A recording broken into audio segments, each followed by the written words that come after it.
হেই everyone, চলে এসেছি part 2 নিয়ে। আর যদি কেউ ফার্স্ট পার্টটা না দেখে থাকো তাহলে যাও ঝটপট ফার্স্ট পার্টটা দেখে এসো। তারপরেই আমরা বেরিয়ে পড়েছিলাম।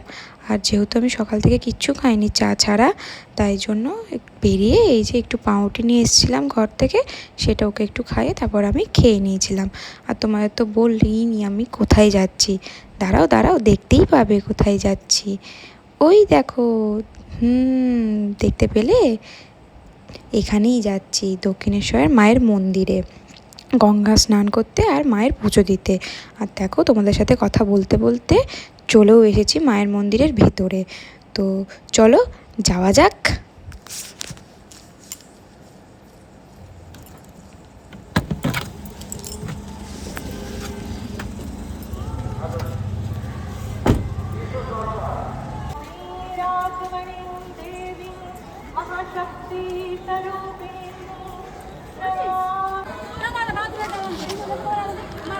আর এই দেখো, আমি চলে এসেছি গঙ্গা স্নানে।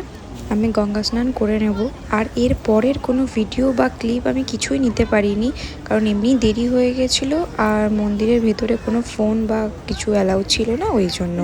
আর এটা স্নান করার আর পুজো দেওয়ার পরের। পুরোটা কিনলাম দিয়ে গঙ্গা জলে একদম ভোলেনাথকে স্নান করিয়ে বাড়িতে গিয়ে স্থাপন করব, কিন্তু স্নান করানোর ভিডিও নিতে পারিনি, জোয়ার এসেছে, তাই জন্য তাড়াহুড়ো করে নিতে হয়েছে। তাই কোনোরকমভাবে তাড়াহুড়োর মধ্যে করেছি বলে নিয়ে হয়নি। এই যে আমার ভোলেনাথ বাড়িতে ছিল না, ছোট্ট সিট ছিল, এখান থেকে এটা নিয়েছি। কেমন হয়েছে জানি না, চলো যাওয়া যাক।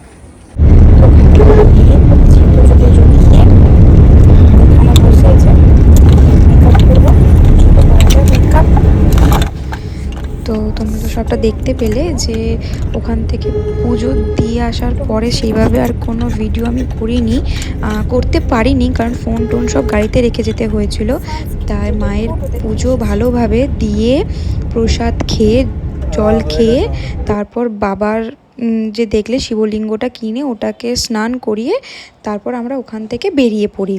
তো ওখান থেকে বেরিয়ে পড়ার পরে মানে মোটামুটি ওখানে আধ ঘন্টার ওপর আমরা লাইনে দাঁড়িয়েছিলাম। আর প্রচণ্ড রোদ ছিল, প্রচণ্ড রোদের জোর। তো ওই রোদের মধ্যে আধ ঘন্টা দাঁড়িয়ে পুজো দিয়ে মনে তো খুব শান্তি হয়েছে, কিন্তু আমার অবস্থাটা দেখলে যে পুজোর পরে ওই যে ক্লিপটা আমি নিয়েছিলাম, যে কতটা আর কি মানে একদম ইনস্ট্যান্ট আর কি, এতটা রোদের তাপ যে ট্যান পরিয়ে দিয়েছে পুরো চোখ মুখে। তাই কোনোরকম আর কি মুখটা তারই মধ্যে একটু পরিষ্কার করে একটু বেশি করে সানস্ক্রিন মেখে তার মধ্যে আমি যেটুকু মেকআপ পারি সেইটুকু মেকআপ করে নিয়েছি। তো তোমরা দেখতে থাকো আমার মেকআপ করা। তো মেকআপ করতে করতে তোমাদের সাথে একটা গল্প বলি, ঠিক গল্প না, এইটা যেটার কারণে আমরা দক্ষিণেশ্বর এলাম, হঠাৎ করেই কেন এলাম সেটাই বলি। তো দক্ষিণেশ্বরে হঠাৎ করে আসার কারণ হচ্ছে আমাদের বিয়ের 1 বছর হয়ে গেছে। তো 1 বছরের মধ্যে যেহেতু গঙ্গা স্নান করতে নেই, তো ওই জন্য আমরা 1 বছর ধরে গঙ্গা স্নান করতে পারিনি। 1 বছর হয়ে যাওয়ার পর আমরা এই যে গঙ্গা স্নানটা করলাম। আর গঙ্গা স্নান কেন করলাম সেটা হচ্ছে, আমার বিয়ের পরে আমার শ্বশুর মশাই অর্থাৎ বাবা মারা যায়।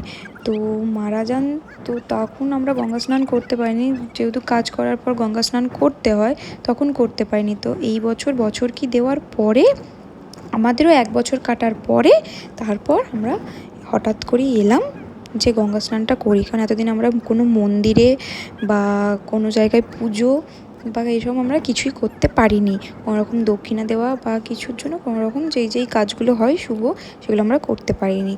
তো এবার থেকে আমরা সেগুলো পারবো। তো খুব ভালো লাগলো যে দক্ষিণেশ্বরের গিয়ে মা ভবতারিণীর পুজো দিয়ে মনটা একদম ভরে গেল। তো ওখান থেকে তারপর আমার একটা ইচ্ছা ছিল যে আমার শ্বশুরবাড়িতে যেহেতু ছোটো শিবলিঙ্গ আছে, তো একটু আমার বাপের বাড়িতে আমি বড় শিবলিঙ্গতে পুজো টুজো করতাম। তো 1 বছর ধরে আমি বাবার মতো জল ঢালতে পারিনি, তো ওই জন্য আমি ওখান থেকে আগে শিবলিঙ্গটা বাড়ির জন্য কিনে আনলাম। তো এবার থেকে আমি পুজোটা দিতে পারবো। দেখো এইটুকুই, তো এই জন্যই আসা। তোমাদের সাথে বলতে বলতে আমার মেকআপ অলমোস্ট ডান, দেখতেই পেলে ভোরে ভোরে আমি সানস্ক্রিন লাগালাম। তো সানস্ক্রিন লাগাবার পরে হালকা সামান্য একটুখানি ফাউন্ডেশন কনসিলার দিয়ে ভালো করে ব্লেন্ড করে একটু ফেস পাউডার দিয়ে হালকা কাজল আইলাইনার আইলাইনার সরি না, মাস্কারা, এগুলো একটু পরে নিলাম। আইব্রোটা ওই নর্মাল চুন দিয়ে সেট করে ভেজলিং দিয়ে লিপ লাইনার দিয়ে, আর এই যে ভরে ভরে পারফিউম দিচ্ছি, কারণ দক্ষিণেশ্বরে যে কোনো গঙ্গাতে তো সাবান, শ্যাম্পু, ফেস ওয়াশ কিচ্ছু ইউজ করতে নেই, তাই জন্য। তো এই যে আমার কমপ্লিট, চুলটা ছাড়িয়ে আসছি, দেখো। রেডি, কেমন লাগছে বলো গাড়িতে মেকআপ? আর মেকআপও আমার ডান। আর মেকআপ করতে করতে কিছুক্ষণ পর আমরা চলেও এসেছি যেখানে আমরা খেতে দাঁড়াবো। তো সকাল থেকে সেইভাবে ওই পাউরুটি আর ও একটু ছাতু খেয়েই বেরিয়েছিলাম, তারপর যাই খেতে। আর এই যে বাইপাস ধাবা, এখানে আমরা লাঞ্চ করতে আসি। তো বেশি তেমন বাড়ি কিছু লাঞ্চ করবো না, কারণ এখন প্রায় 2:30-3টের মতো বেজে গেছে। তো মোটামুটি হালকা করে একটুখানি কিছু খেয়ে নেব, তারপর খাবার অর্ডার দিই আর চলেও আসে। তার মধ্যে খাবার আমাদের আসে এখানে 5টা রুমালি রুটি আর 2 প্লেট চিকেন কষা বলা হয়। তারপর খাওয়া দাওয়ার পরে ওখান থেকে আমরা বেরিয়ে পড়ি আর যাই হচ্ছে একটা মলে। আর যে মলেও চলে এসেছি। তো এখান থেকে বাড়ির জন্য টুকটাক আমার কিছু কেনাকাটার করে নেব। তো আর বলছি না কী কী কিনছি, কারণ তোমরা দেখতেই পাবে। তো চলো দেখতে থাকো আমার সাথে যে আমি কী কী কিনি।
আমাদের সমস্ত কেনাকাটা কমপ্লিট। এরপর বিল করে আমরা বাইরে চলে আসি।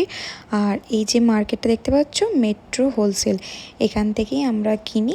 বিলটা একটু বেশি হয়ে গেছে, তো ঠিক আছে, কোনো ব্যাপার না। তারপর এই যে কোল্ড কফি খেয়ে নিই একটু, আর সোজা বেরিয়ে পড়ি বাড়ির উদ্দেশ্যে।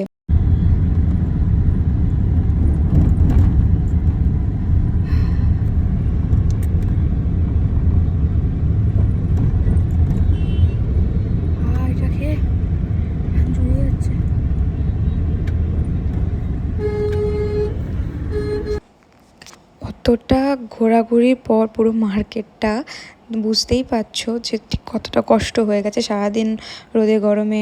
তারপর আবার এসে এখানে ঘোরাঘুরির পরে তারপর এতটাই জল তেষ্টা পেয়েছিল, ওই কোল্ড কফিটা খাওয়ার পর ঠিক কতটা আমি শান্তি পেয়েছি। তো আমার এক্সপ্রেশন আর কথা শুনেই বুঝে গেছো। তো কোল্ড কফি খেতে খেতে আর গান শুনতে শুনতে আমরা পৌঁছে যাই এই যে হাইওয়ে মির্চি, এখানে একটু চা ব্রেক, তারপর সোজা বেরিয়ে যাই বাড়ি। যাওয়া যাক বাড়ি।